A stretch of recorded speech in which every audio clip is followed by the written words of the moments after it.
بسم اللہ الرحمن الرحیم۔ السلام علیکم ورحمۃ اللہ وبرکاتہ۔ سننے والوں اور دیکھنے والوں کے لیے دعا گو ہیں، اللہ آپ کو خوش رکھے۔ محترم ناظرین، آج ہم یا مسبب الاسباب کے پڑھنے کے فوائد سنائیں گے۔ یا مسبب الاسباب سبب لی الخیر، یا مسبب الاسباب سبب لی الخیر۔ یہ 500 یا 700 بار اول آخر درود ابراہیمی 3 مرتبہ یا 7 مرتبہ پڑھیں۔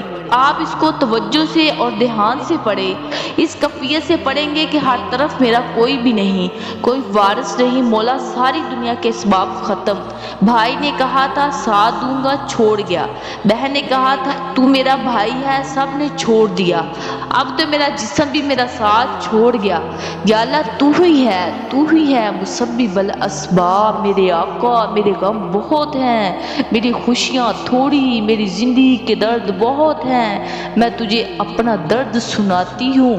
اگر لوگ کو سناتی ہوں تو لوگ مجھ سے شکوہ کرتے ہیں، سخی آقا تجھے درد سنا رہی ہوں تیرے الفاظوں کے ساتھ، کیونکہ تو سنتے ہوئے گھبراتا نہیں، تجھے اپنے درد سنا رہی ہوں۔ یہ پڑھتے ہوئے دل میں اپنی مشکلات، اپنی مصیبتیں، اپنی مرادیں، اپنی پریشانیاں، اپنے غم درد کہتے ہوئے پڑھے، یہ تصور کے ساتھ پڑھیں گے تو انشاءاللہ ثم انشاءاللہ آپ کی دعاؤں کو اللہ تعالیٰ قبول کرے گا، آپ کی ہر پریشانی انشاءاللہ دور ہوگی۔